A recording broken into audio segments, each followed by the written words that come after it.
Got a question from somebody asking me if I could take these tattoos off, would I? And my answer is yes. I would take these tattoos off if I could, immediately in a heartbeat. So we've talked about this before. Some people have asked me, are tattoos a sin? And before I give you guys the cliche Leviticus 19, Leviticus 28, 1 Corinthians 3, 1 Corinthians 6. These are the verses where God says, don't mark your skin, don't put tattoos on your skin. Your body's a temple, don't defile it. 1 Corinthians 3 is a good example of that. The 1 Corinthians 6 is talking about sexual immorality.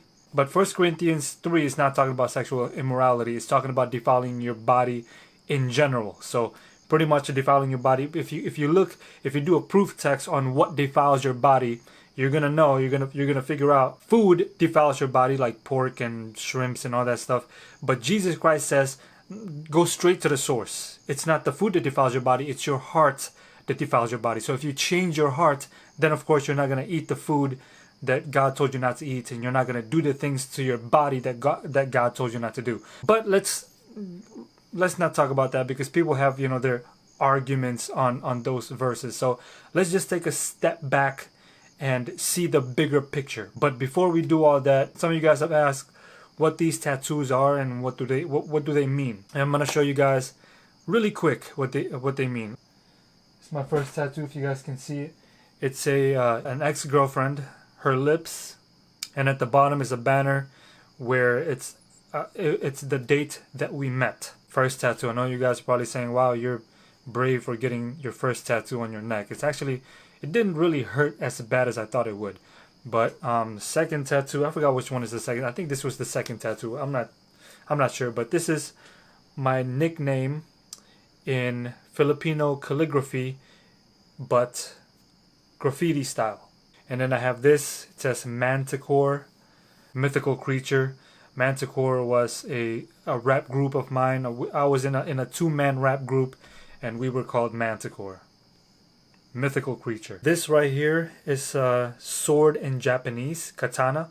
It's my daughter's middle name, Katana, UV Katana. This right here, well, it's really upside down, UV Katana in Filipino calligraphy. I have a mic here because I used to rap, so got a mic right there. It actually wasn't supposed to be that big. I asked them to do it small, but he did it. I don't know. I think I was drunk or something. He did it that big. Got two more here. Lily and Gigi. I'm not gonna tell you guys who that is, who those are. I have an A right here, if you guys can see that. That's an A. My uncle's name, who pretty much raised me and was like a father to me. His name, I call him Uncle Adore. His name was Adore. So that A was really about him. So the question was, if I can get rid of all these tattoos, would I? Yes, I would, in a heartbeat.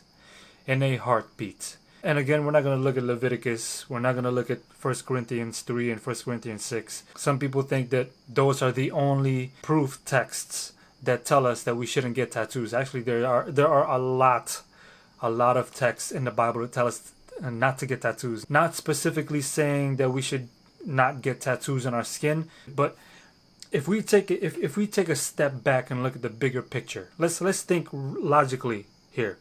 If we take a step back and look at the bigger picture, what did Jesus Christ came here to do? He came to restore man to man's original state. He came to restore man to man's original state, which is the image of God. We are created in the image of God. We are His artwork. We are God's artwork. And for someone to say, hey, this is nice and all, but I think you made a mistake here, God. So I'm gonna recreate this part of me and put a tattoo over your creation. I mean, really, if you really think about it, that's really what we're saying when we get these tattoos. We're saying, well, this is not good enough. I'm gonna recreate it. This right here, this part of my body, I don't think that was good enough, God, so I'm gonna recreate this and put a tattoo over this part of my body. See, what we're not realizing is we are in the image of God. I mean, so there's so many people that there's so many Christians out there that think that believe that tattoos are okay. I mean, really think about it. You are the artwork of God, so why would you put a man-made artwork on top of the artwork of God? Really think about that. It's kind of like you're saying, well, God's artwork is not good enough, so I'm going to design myself. No, God designed you. You don't redesign yourself. God designed you. So that's pretty much the bigger picture here. The bigger picture is you are the artwork, so don't put man-made artwork on a God-made artwork. You are his artwork.